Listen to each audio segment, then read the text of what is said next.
industri perdagangan telur di Indonesia pada tahun 2026 menunjukkan pertumbuhan yang kuat dengan kondisi produksi nasional yang tetap surplus. Sektor ini menjadi salah satu penopang utama ketahanan pangan nasional, didukung oleh sentra produksi besar seperti Blitar untuk telur ayam ras, Brebes untuk telur bebek, serta Boyolali dan Klaten sebagai pusat telur puyuh. Data Kementerian Pertanian mencatat ekspor produk unggas mencapai 18,2 miliar rupiah pada awal 2026.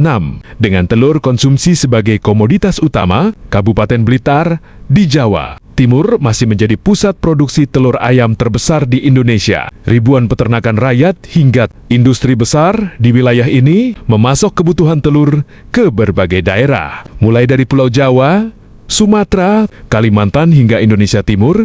Selain Blitar, daerah seperti Kendal, Grobogan, dan Sidrap juga berkembang sebagai sentra ayam petelur nasional. Untuk telur bebek, Brebes di Jawa Tengah tetap menjadi produsen terbesar nasional, khususnya untuk industri telur asin. Sementara itu, wilayah Alabio di Kalimantan Selatan turut berkontribusi dalam produksi telur itik regional. Di sisi lain, produksi telur puyuh yang terpusat di Boyolali, Klaten, Sukoharjo, dan Semarang terus mengalami peningkatan permintaan, terutama dari sektor kuliner, catering, UMKM, dan pasar tradisional. Dari sisi pembiayaan, modernisasi sektor peternakan mulai terlihat melalui pemanfaatan kredit usaha rakyat KOOR, kredit investasi, dan dukungan perbankan. Modal ini digunakan untuk pembangunan kandang modern, peningkatan kualitas pakan, penggunaan teknologi peternakan, serta distribusi logistik yang lebih efisien. Namun dalam praktik perdagangan harian, mayoritas pelaku usaha masih mempertahankan sistem transaksi